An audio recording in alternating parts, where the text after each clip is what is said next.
Hello and welcome to another episode of Talk of the Boat. I'm your host, Robert Yazbek with Team Yazbek at Coldwell Banker. Thank you so much for joining us.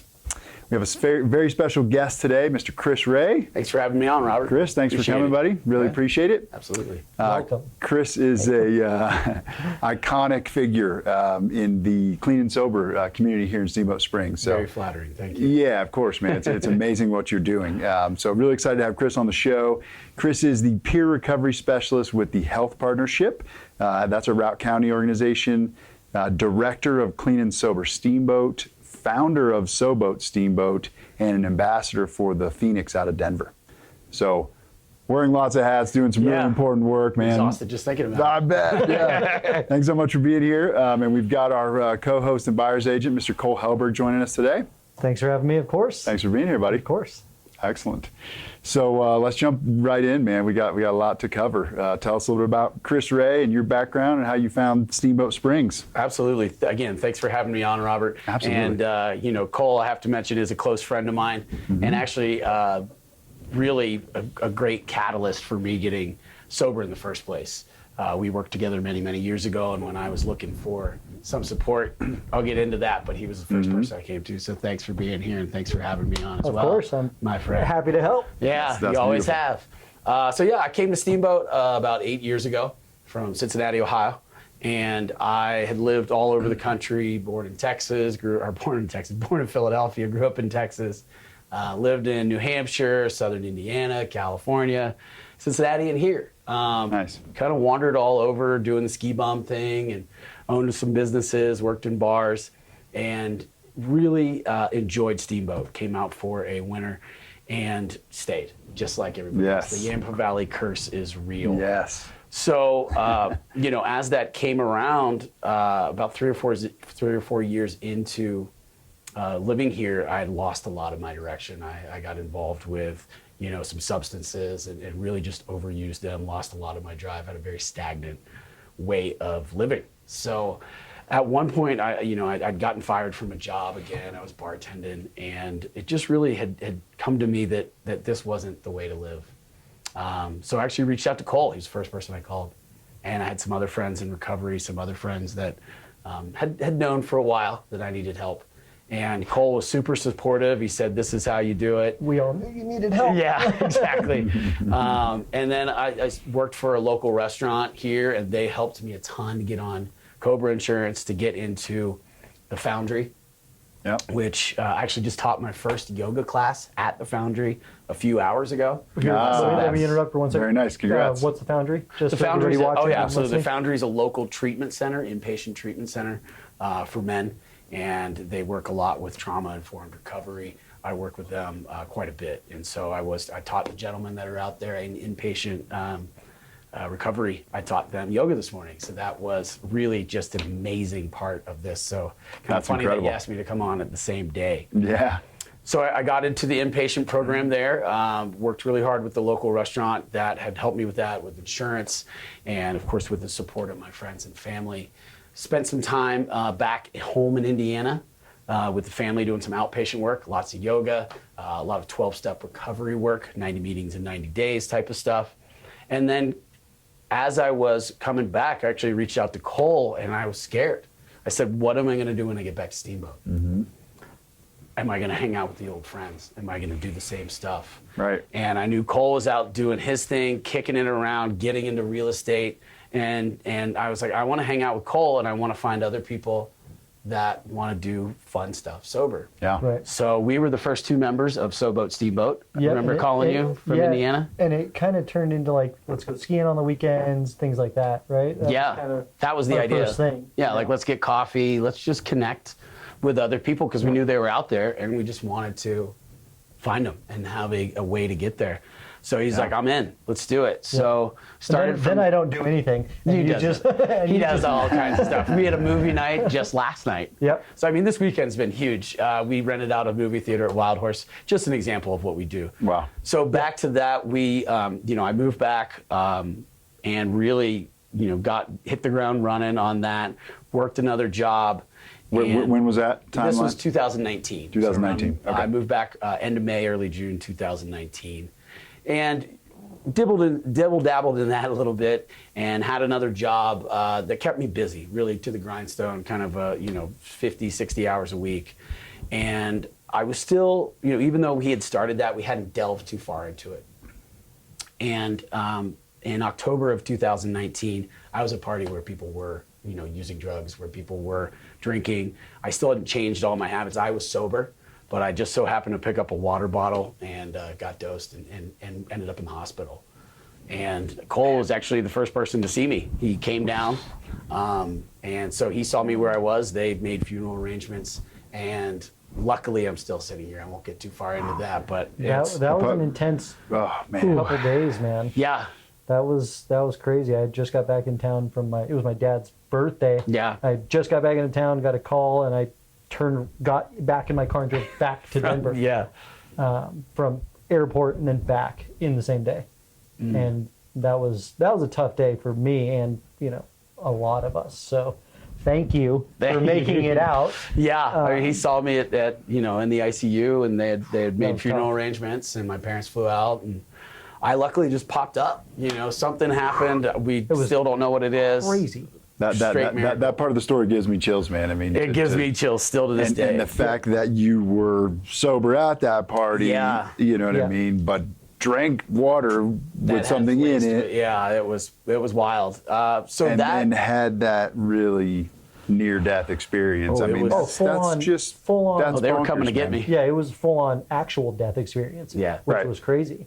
So being able to see someone like that, it reaffirms me. I know, right? Yeah. Thank goodness. Something's around us. Yeah, but it reaffirmed me. That's incredible. That why I don't drink and why I don't use drugs anymore and stuff. So right. And that really dove us into what can I do now? What can I do after this experience where I'm hanging around people? So that gave us, the community an opportunity to say, all right, we don't want this to happen to anybody else. And as Sarah Coleman had started Clean and Sober Steamboat, I came on as a volunteer in October of 19 and started volunteering. And then as COVID came around, I left my job and really dove full on into volunteering for this Clean and Sober Steamboat, into SoBoat.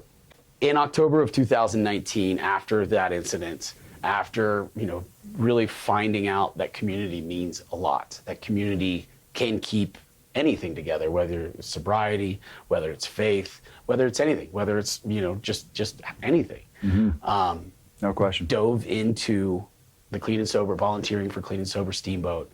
Sarah Coleman had started that, and she was a fitness instructor at the Foundry when I was there. So we had made connection before.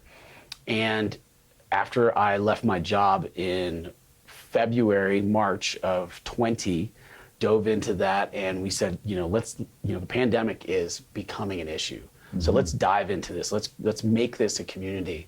And we did a large event out in Phippsburg with Innovative Ag and actually current city council member Dakota McKinley, who's a great friend of mine.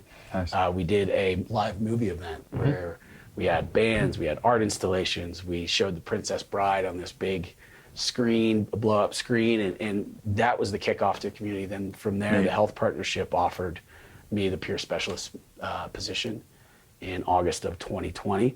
And we've just been slaying it ever since, growing organically. Just like I said, we have started from 2 members. Yeah. And now we have 663 from last count this morning. Oh, We're that high? We're that high. That's awesome. I love it. Yeah. And I mean, I see you guys' stuff in the paper and all over the place. You're doing really fun stuff, really fun activities, regardless of sober or not, right? You guys are putting on the funnest events that are, being marketed, it seems like. It's a blast. And we encourage family members, allies of people that are in recovery. You don't have to be in recovery to come join us. You do have to be sober when you come, but you don't have to be in recovery. You can have a friend, you can have a family member, parents, a kid, coworker. a coworker. That's right. Yeah. So we talked this morning. I'm like, Robert, come on Am I down. allowed to come? Yeah, bring the kids. We do all kinds of Good. family-friendly Good. stuff. It's wonderful. Yeah, I'm a huge supporter. I think I told both you guys I had a close friend of mine, just before you got sober, similar timeline that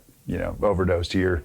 and died of his drug addiction in Steamboat, where you're supposed to be getting clean. So definitely near and dear to my heart, and I think it's incredible what you guys are doing, man.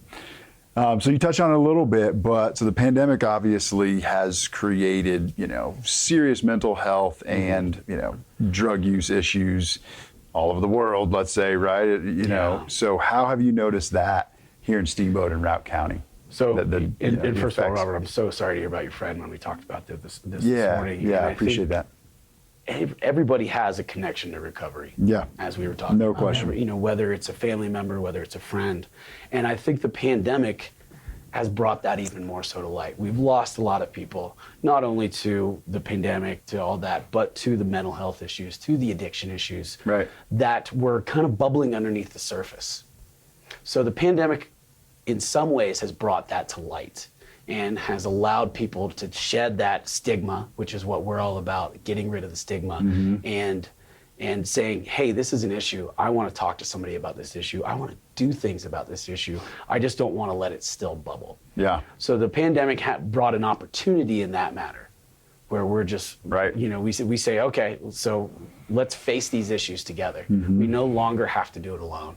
And if you have a family member, if you have a friend, reach out to us, reach out to any of the recovery opportunities that are here in Routt County, Moffat County, all across the state and the country. And we're very lucky here. So the pandemic, I see it as an unfortunate way that it's brought us together. Right. It's made us say, we can do this together, and I can't do it alone. So that's what I feel like it's brought to me. Yeah, that's huge. So opportunity in the opportunity in kind of in the devastation, right? In devastation. That's a great way to put it. And it's the darkest time, and probably we've all seen in our lives, right? And to be able to take something positive out of that and help. Lots of positive. Ton of positive. Yeah, it's crazy. That's huge. So yeah, again, we've kind of talked about it a little bit, but give us, a little more color on how the sober movement has changed in the last couple of years here locally, and then how you see it moving forward in the next couple of years. So where we're at now, there's a huge opioid settlement that came through from the Purdue Pharma thing. And so we're getting in the state $10 million a year for the next 18 years, which is going to be building up lots of programs. It's going to be run through city government. So we're looking to our local leaders to say, hey, how do you want to spend this money? How can we fund recovery programs? How can we, do things like funding destigmatization? I didn't say it right. You get what I'm saying. There's a group called Solving SUD Together, which has a big marketing campaign to talk about people's recovery, and to get involved means asking your friends how they're feeling, noticing that something is wrong, asking your family how we can move forward. Get involved in your community members, in your community organizations like us, like Boys and Girls Clubs, and really just put time and effort into saying we're all in this together. What's your vision for the next couple of years? What do you guys think is next couple of years? We're hoping we did a nice retreat last summer, which was awesome. We're doing all these events. What we're hoping to do is build upon that, to build our community, to empower others to start their own thing as well. It's just like in any 12-step program, you pass it along to the next person. Right. Nobody's in charge, nobody's the head. I do a lot of stuff in there, but it's really what I get strength from is when I empower other people to say, this is my own recovery, this is my own life. So looking forward, we're hoping to maybe even at some point get a recovery center, like a clubhouse where, we have our 12-step clubhouse, but in all forms of recovery clubhouse, to expand our program, to do larger retreats, to connect with the rest of the state. We did our first ever peer conference down in Rifle just last September, and the Health Partnership put that on, along with Discovery Cafe and some other organizations, advocates for recovery in Colorado. So what we see is that connection, the breaking down of stigma, the not so much fractured lines of communication that you find between healthcare and recovery, and just asking for the help that you need, and getting out and having fun doing it. Like we're doing, going camping, going biking, going paddleboarding, and bringing everybody together. Yeah. That's what we see. That's awesome. That's what I love, man. Cole has impressed me so much since I first met him, and he's, by the way, super productive buyer's agent, right? I he mean, one kills of the it. most successful realtors in town now, Yeah. right? Thank And you. I'm so inspired by him and, Yeah. and his family and what he does to communicate. I think that's what I really learned when we worked together back in the day at a local restaurant here. We were managers together, and I'd come in and I'd be like, "How do you do this sober?" And so he showed Yeah. me the way, and that's Yeah. you never know what you're going to do by living a life Right. of fulfillment and Yeah. doing your thing. Yeah, no, I think what you guys are doing is amazing. I think if my buddy had the resources and everything, his thing might have been different. I mean, the fact that, Cole can still hang out Oh, at yeah. any time, at any party, at Yeah. any time of night. And, We're even doing you guys have sober just figured sections. it out. I mean, Oh, well, and it's a amazing. continual process. Of course. We even have sober sections at concerts. So if you're at a concert and you want to go boogie, you want to get down, you want to have fun, but you have a safe place to Yeah. come back to. You'll see a big sign up that says Clean and Sober Fun Section. We're at Hallison Hill. That's incredible. Last summer, we'll be at the free concerts this winter as well. Love so it. We're out there and we're visible, and come say hi. I think that's Cool. a big thing. Yeah, that's perfect. Yeah. So you guys, your organization SoBoat has gone from 2 to 600 in a Yeah. couple years. Have other organizations grown like that through the last couple years, or are you guys kind of a exception? There are other organizations, especially throughout the state. Advocates Mm-hmm. for Recovery has been around for 20 years. There's a gentleman down in Rifle called Gabe Cohen, who has Discovery Cafe. A lot of these, there's a peer model. So I'm a peer recovery specialist, and about 20 years ago, which is fairly recently if you're looking at career paths, Sure. they started saying, all right, instead of a therapist, instead of a clinician, how do we get people that have been in recovery to connect with other people that are in recovery and to kind of explain what they go through? So if you're going to sell a house, right, you want advice on how to sell a house, you're probably going to go ask another guy who sold a house before how to sell it. Right. So that's the same model as a peer recovery specialist. I've been in recovery. When Cole is one without even knowing it.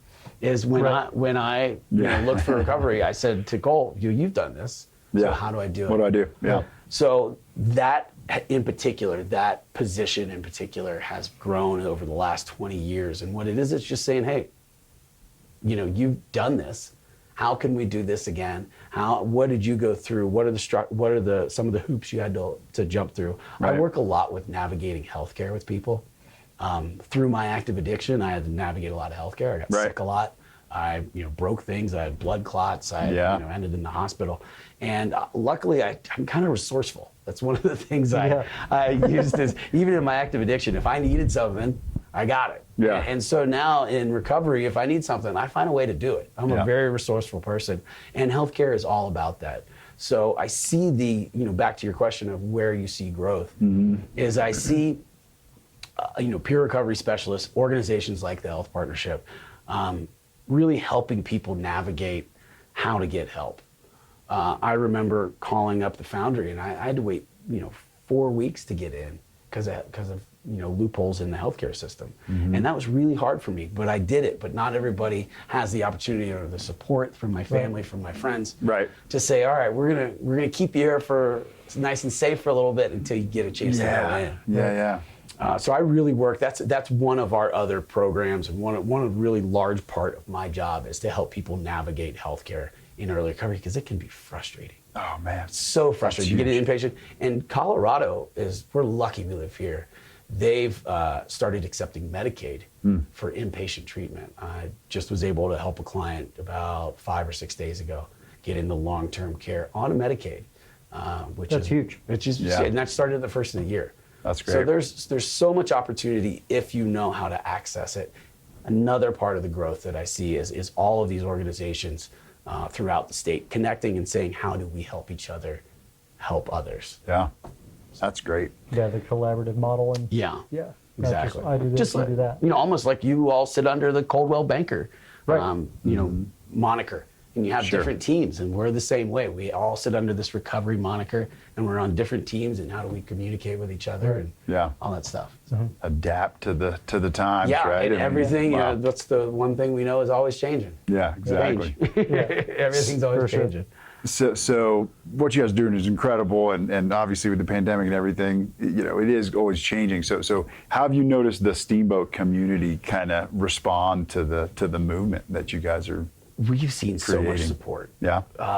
From restaurant owners to, it really started with the fitness community. As I mentioned, Sarah Coleman, she's a big part of my journey. If anybody, has been in Steamboat for many, many years. Yeah. You know her, you're good friends with her. Yep. So what I've seen is that connectivity between starting with the fitness community, helping us get there. Steamboat Strength and Conditioning does the Phoenix classes, as you mentioned. I'm the Phoenix Ambassador, which is an organization out of Denver. Yeah. They've been doing the Phoenix class. They had the first ever Phoenix class while I was in inpatient rehab, and we do 3 workouts a week at Steamboat Strength and Conditioning. Nice. So Ronnie and the team up there do a great job, and we just started one in Craig. And then now we see connection with the faith communities. I was just able to present in front of the Ministerial Alliance. So we work with Kaya, which is a women's inpatient program here in Steamboat. I work with the Catholic Church, Ernest over there. They do great stuff with Operation Good Shepherd. But I see the community, all different communities, from the Ministerial Alliance to the fitness community, even the farms. We did a pie baking thing just Friday night with Mountain Bluebird Farm. Neat. And it's awesome. So, part of getting sober is not just quitting substances. It's being healthy. It's eating well. Right. It's taking care of your head. Sure. Right. It's taking care of healthcare, as I mentioned before. It's finding faith. If any type of faith that you want. That's why we go with the Ministerial Alliance. Yeah. I work with the Buddhist Center a lot. So it's Nice. really a lot of connection, and I've seen that come together through all of Steamboat. Even That's some great. bar owners, they're like, "Yeah, come hold a happy hour at our place." Oh, that's good. Or the free concert series. I Yeah. talked to the folks down there, and they're like, "Yeah, put up a sign. We can't have you come and put a booth up, but put up a sign. Right. Tell people that you're here." Yeah. I really plan on reaching out to Winter Wondergrass. There's a lot of music venue, like Billy Strings, who's a big bluegrass guy. They have a sober group that listens to his music, and he's sober. Nice. So he's big in the bluegrass area. So I'm hoping to get maybe a table or just a section at Winter Wondergrass this year. Yeah. But I see just so much support, going back to what we even started with, of everybody has a connection. Right. If you talk to anybody, they have a connection. And I've seen even law enforcement. So they have now, we're working on a program, implementing a program where, this happens now, when someone leaves Routt County Jail, they get what they call a jail bag, which has information about our program. They have information about Front Range Clinic, information about any kind of services, recovery services, anytime they leave the jail. So they'll have my card, they'll have my phone number, they have a schedule of our events, and they can reach out. Same with the hospital. We're working with the Yampa Valley Hospital, and this is a big part of the peer recovery model, is when someone goes in and has an unfortunate incident of an overdose, or they need to detox, I can actually go into the hospital or do a Zoom call with them and talk to them about what resources are available as they're still lying in the hospital bed. Wow. Because it's really meeting people where they are. Yeah. So this connection of getting together with law enforcement, with the hospitals, with the clinicians, with even down to the bar owners. There's another program, and I get excited just thinking about it. We're starting tomorrow. Rex's Restaurant is doing a work with an organization called CHOW, which is Culinary Hospitality Outreach and Wellness. And the general manager there has taken it upon herself to start doing meetings that not focused really on sobriety, but on mental health and wellness. Great. In the hospitality industry. We did our first happy hour last week. Tomorrow we'll do our first meeting, another organization out of Denver. And I sit in on those. That's huge. So I talk with folks about, because I was in the restaurant business. Right. I've owned a restaurant. I've washed dishes. I've cooked. I've done all, many, many different hats as well. Sure. You see a theme in the restaurant business. Yeah. And it's such an important part of our community. So to have Rex and his organization kind of latch onto that, and through some unfortunate things that happened with some of the employees, he has a personal connection to that. And I think it's just amazing that his community and his business has gotten around to that. So you see That's incredible. all these really cool things, and a lot of it just has to do with breaking down stigma. Sure. You know, Right. I hurt too. I have a connection to somebody in recovery. I myself am in recovery. Yeah. To just be able to say that out loud, Yeah. really means a lot. That's incredible. The world is changing, and you know, Steamboat's such an incredible community that it doesn't surprise me, you know, that you're having that experience. But that's huge. That says a lot. It's crazy. Yeah. Because, like you said, it's all about community, right? I mean, Right. so that's The opposite of addiction is connection, right. and that's what we're looking for, and that's what's happening. Excellent. So, so how can someone connect, and what programs are available if somebody's thinking about they might need some help, or you know, want to connect with a peer? Yeah. So, you know, first off, check us out on Facebook, Clean and Sober Steamboat, now Clean and Sober Craig. We have the Health Partnership also offers that program in Moffat County. And then also SoBoat Steamboat, which is a Facebook group. We have Yeah, he's Oh, yeah. shameless There it plug. is. shameless plug. I made this last night. I love it. The iron-on Walmart deal. That's great. Yeah. So yeah, that was Shameless plug. Well done. I'm resourceful. Hey, yes, indeed. No question. So connect with us on those. We are in the process. Again, I work for the Health Partnership. They are amazing nonprofit in town. You can always reach out to them to donate time, effort, time and effort to our programs. Mm-hmm. And I have started my own 501c3 nonprofit, SoBoat Wellness, in the works of getting that. So that's not really, we're not taking any donations or anything like that yet. But really, you know, how to connect with us is to either go to, you know, the chow meetings, that volunteer to any of our stuff, come and attend. Yeah. You know, and in all honesty, one of the really cool things, if somebody's gotten in trouble and they're on probation and they need to do community service hours, come to our events. Right. We give you community service hours by having fun with us. And that's the great way that we've connected with law enforcement, because it really does make a difference. That's great. So yeah, there's just so many ways to connect, and we're welcome to anybody. Cool. So everybody's welcome to the events, and like I said, you guys put on some incredible events. So I've heard the term sober curious thrown around. So For tell us a sure. little about that. So I think that helps people understand Absolutely. that they're welcome. There's a few terms that get thrown out there. Sober curious is probably the most common one. It's someone that's saying, you know, I don't have the worst relationship with alcohol. I don't have the worst relationship with substances. But I'm curious about what's going on. Like, what are you all doing? So I want to try a day, a month, a week, a certain amount of time that's going to let me see how this lifestyle can benefit me, my health, my mental health, my relationships. God, the relationships change a lot. Right. And so if you're sober curious, you know, we ask that you have, you know, at least 48 hours of sobriety before you come to most of our events. And that's just a good way to say, how do I feel after I quit drinking for this amount of time? Yeah. And you want to see what our community looks like. And that doesn't mean you can't go out drinking the next weekend or, you know, after something like that. You're just really curious about. Yeah. And what would you define sober curious as? I would say, you know, if you're, like you said, if you just don't know what happens when you don't drink. Yeah. And you just want to see, like, can I handle it? Can I go have fun? Can I go to a movie and not use drugs before? Can I go to a barbecue and not drink beer? Right. Those type of things. If you're like, how's that going to play out if I'm not drinking beers at a barbecue? And I think that's what you gave to me when we worked together, when I was still in my active addiction, is I saw that in real life. Yeah. I said, well, this is what it looks like to have someone who's having fun Right. and sober around this environment. And that's what we're trying to do, is to do that for others. And it's it's a very powerful tool. Totally. Yeah. The whole peer thing and the connecting with people that have recovered or are in recovery and stuff long term, and see them, you know, doing fun stuff, still being able to like play cornhole and not hold a beer in the other hand. That's a real thing.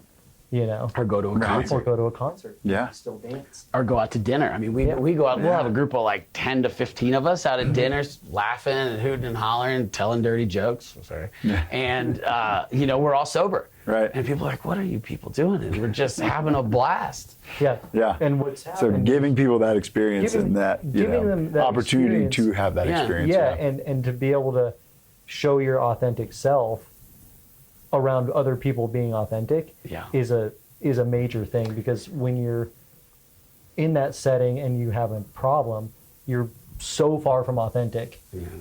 that it's tough. And when you get to be in that situation and see other people laughing and goofing off and telling dirty jokes, Plenty of those. plenty of those, you get to kind of let your guard down and be like, okay, this is okay. This is okay. I'm okay. I'm okay. I can still be me.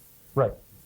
And that it's really cool, because I really skirted around that my first 6, 9, 10 months of sobriety, Yeah. and felt a lot of hesitation. When you first get sober, you almost say, who am I? Oh, especially it's a trip. in a town, in a identity that is wrapped around, what do I do when I'm happy? I drink. What do I do when I'm sad? I drink. Right. What do I do when I feel connected? I drink. When I feel disassociated, I drink. Right. This is what it's Right. wrapped around that. So to say I don't have to do that, and I can still have fun, I can still feel connected. Yeah. I can still have these genuine conversations. Right. And I think that's where, and not forget about those conversations. Right. And this is where the community rolls in, is if I'm feeling lonely, if I have an issue, if I need a truck to move something, we're there. Sure. We're here to have those conversations. We're here to pick you up when you're down. We're here to go have a cup of coffee, to go have a drink, to go do whatever. It really comes back to community. That's incredible, man. Yep. What you're doing is profound and really having a serious impact on the community, man. It's a serious problem everywhere in the world, and Steamboat's not without that issue. So what you're doing is giant. So whether sober or not, or interested or not, I mean, how do people help out? Like, where can they donate money and time? And For sure. So there's a lot of people in this town that have the ability and the interest to help. So yeah, and how can they do it? I think contacting me through the Clean and Sober Steamboat event page. My email and my phone number are right there, and also contacting the health partnership and saying, how do we get funds to there? We operate under grants, so we don't take a ton of donations.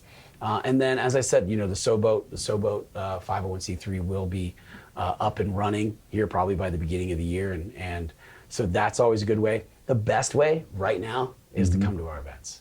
Nice. Come to our events, meet us, figure out where you fit, where you can spend your time, or if there's a loved one or a friend that you are like, hey, you should really get this. And we're always the plug for the health partnership. We're hiring. We're hiring other Nice. peer specialists. I was the first person on our recovery team. There are now 4 of us on the recovery team. 2 of them were techs when I was at the Foundry. So when I was an inpatient, my boss, Eric Plate, and Kate was a technician there when I was there. So now we all work together. And if someone's interested in that, come check it out. But otherwise, come to our events. Yeah. Yeah, I think Love it. that's Yeah. The that's a events are big fun. part of it, and they're fun. Yeah. We went to the movies yesterday. We had like afternoon. 30 people. We rented out the whole theater. That's Yeah. great. Yeah, It was Love a it. hoot. that was a blast. People making dirty Excellent. jokes in the theater. That's awesome. Chris, more importantly, making dirty jokes in the theater. So, yeah, tons of fun. So, Yeah. Well, congratulations. Thank you. I mean, I think it's incredible. Thanks for doing such important work. Appreciate And, it. It helps me. Yeah. Thanks for joining us on the show. Yeah. yeah. Thanks to this guy. He's the one that got it started. Yeah. Thanks, Robert. He's the man. Awesome. Really appreciate it. You guys are doing great work too. Appreciate it. Thank you. Thank you so much for joining us. We appreciate it. And join us next week for another episode of Talk of the Boat.